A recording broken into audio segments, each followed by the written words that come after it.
Sulla fase 2, dopo una partenza in ordine sparso, alla fine l'accordo tra governo e regioni è stato trovato, non più fughe in avanti come quella della Calabria, ma un riavvio ragionato di tutte le attività economiche e della vita sociale ancora sottoposte a vincoli, con una larga autonomia lasciata alle regioni e con la supervisione dello Stato, pronto a intervenire in caso di violazioni. L'accordo sottoscritto ieri viene valutato positivamente dalla Regione Sardegna, che ha sperimentato sul proprio territorio i problemi di un riavvio differenziato, con i sindaci che in molti casi hanno frenato rinviando le riaperture.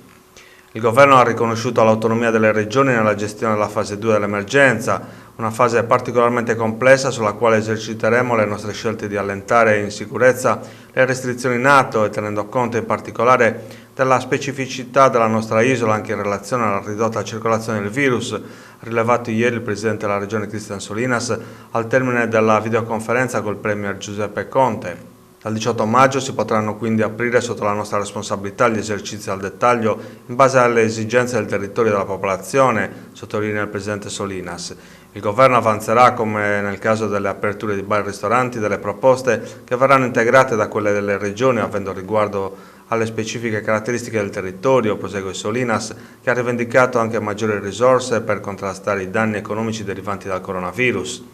Nel corso della riunione abbiamo manifestato l'esigenza di un accordo tra Stato e Regioni a statuto speciale per trovare una soluzione alla riduzione del gettito fiscale, stimato in circa 700 milioni di euro, determinata dall'emergenza Covid-19. La Regione attualmente copre per conto dello Stato spese di alcuni servizi essenziali, tra i quali quelli legati alla sanità e al trasporto pubblico locale, che difficilmente potranno essere coperti a causa del minor gettito dovuto al lockdown, ha concluso il Presidente Solinas.